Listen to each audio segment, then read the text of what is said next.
So hi guys, dice rolls with the target sum. तो it's a good problem.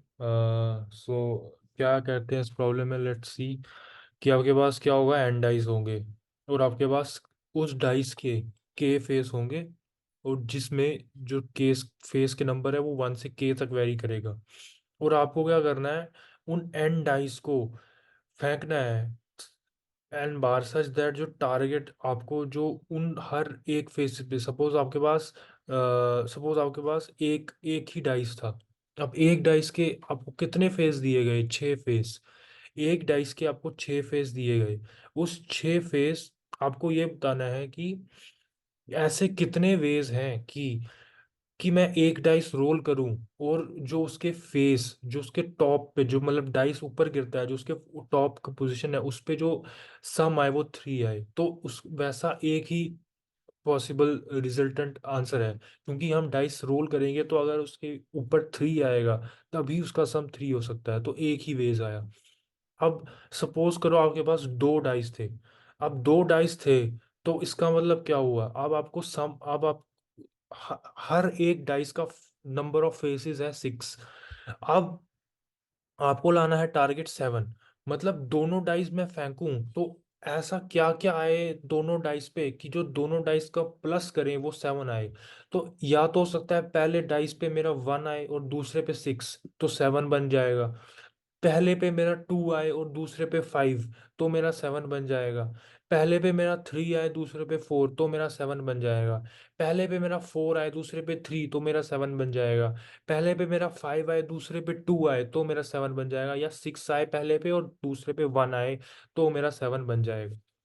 अब अगर आपको ये तो क्लियर है, उसके बाद जो ये वाला है, अब देखो, अब आपके पास एन है 30। मतलब आपके पास 30 डाइस हैं, 30 dice to roll, and each dice has 30 faces, and the target we want to achieve is 500। So now what will you do. अब इसी को हम जनरिक ले लेते हैं। अगर कैसे करेंगे, क्योंकि आंसर बहुत बड़ा आएगा तो इसने बोला है कि मॉड्यूल ले लो, वो तो बात की बात है। लेट्स आपको whiteboard, let's open some whiteboard here. So see, अब इसका मैं आपको बताता हूँ। अब आपके पास क्या दिया गया था, आपके पास दिया गया था 30, आपके पास डाइसेस है 30, आपके पास फेसेस है डाइस के, और आपको टारगेट बनाना है 500। यही आपके पास दिया गया था, ठीक है। अब ये क्वेश्चन कैसे सॉल्व होगा, अगर आप ध्यान से सोचो।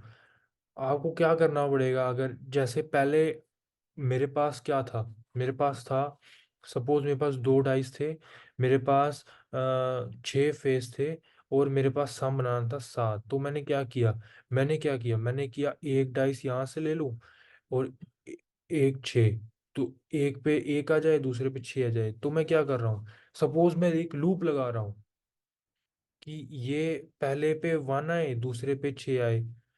लेकिन अगर अब इधर मैं 30 के 30 करके ऐसे नहीं कर सकता कि मैं पहले एक लूप लगाऊं I J K, ऐसे ये वाला सीन नहीं है इधर।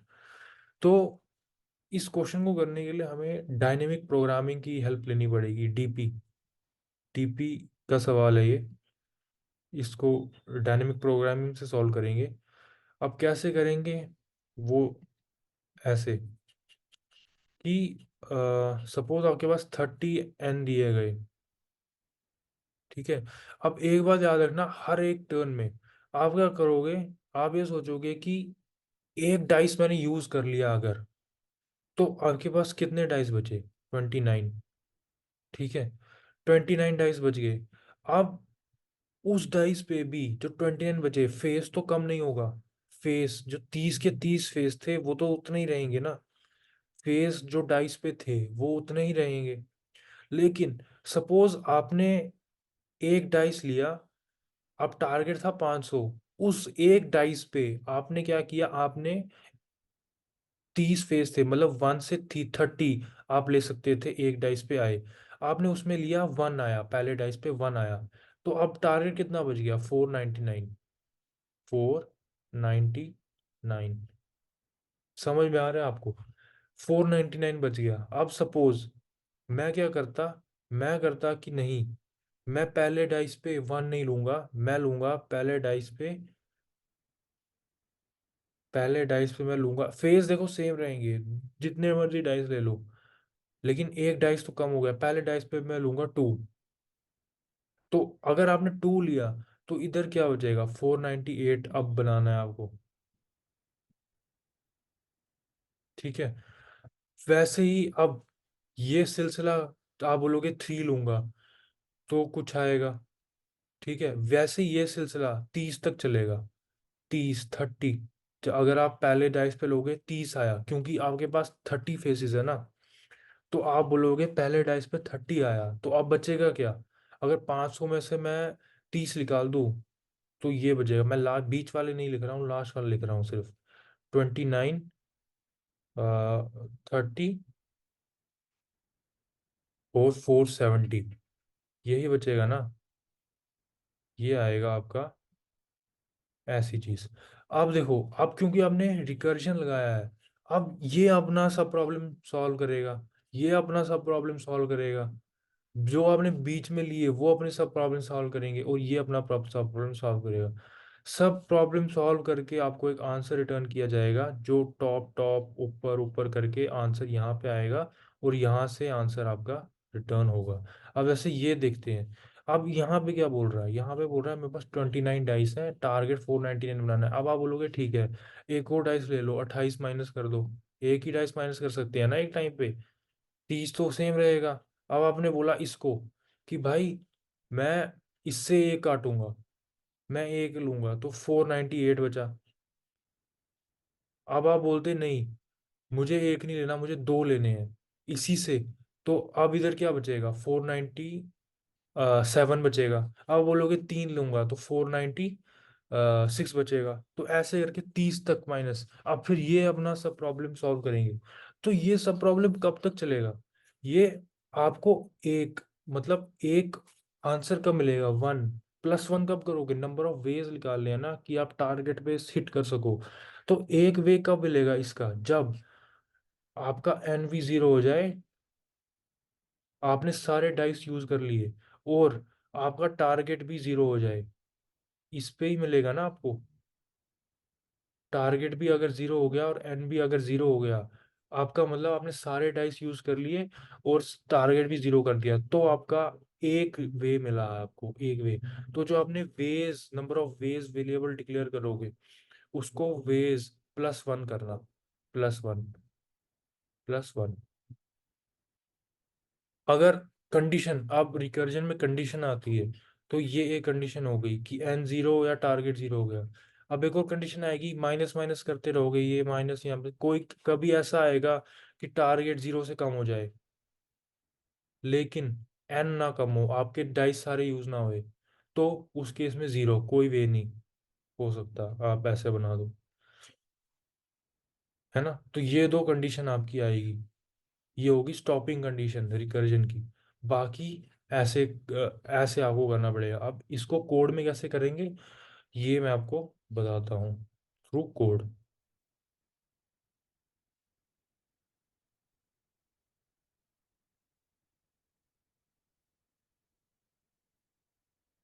हाँ जी, तो ये है आपका कोड। जैसे मैंने बोला था, एक आपको मॉड लेना है, ठीक है, तो आपने बड़ा सा मॉड ले लिया, 10 की पावर 9 चाहिए, तो 10 की पावर 9 मॉड ले लिया मैंने। अब वेक्टर डीपी ले ली, वेक्टर और वेक्टर करके। अब मैंने क्या बोला था आपको कि चेंज क्या हो रहा है, आपका आपका एन चेंज हो रहा है और टारगेट चेंज हो रहा है, तो वही लिया मैंने, एन प्लस वन ओवरफ्लो के लिए एक ज़्यादा लेना चाहिए, और टारगेट प्लस वन, और इसको माइनस वन से इनिशियलाइज कर दिया पूरी डीपी को, और एक मैंने कॉल फंक्शन बना दिया जिसमें मैं ये डाल रहा हूँ। अब देखिए, यही स्टॉपिंग कंडीशन जो मैंने आपको बोली थी, ये स्टॉपिंग कंडीशन जो मैंने आपको कही थी वही है सेम। अब इसको कहते हैं मेमोराइजेशन। इसमें क्या होता है आपको, इट्स अ डीपी, लेकिन this is not, this is top up DP. So इसमें क्या होता है कि आप जो आंसर रिकर्जन से आएगा उसको आप सेव करके रखोगे, ताकि अगर एक डीपी फ्यूचर में उस स्टेट पे जाए, तो मेरे पास आंसर पहले से पड़ा हो, मुझे फिर से वो स्टेट कैलकुलेट ना करनी पड़े, वरना ये तो सिंपल रिकर्जन हो जाएगा ना। सिंपल ये हो सिंपल रिकर्जन हो जाएगा, तो उसी के लिए मैंने किया है। तो पहले ये, बाद में होप आपको रिकर्जन आता हो, रिकर्जन और मेमोराइजेशन आता हो डीपी में। तो यही किया मैंने, नंबर ऑफ वेज, और वो जैसे मैंने लिखा था नंबर ऑफ फेसेस, तो उसको ways equal to ways plus call करके n-1, के वही रहेगा, टारगेट -1 डीपी, और मॉड कर दिया।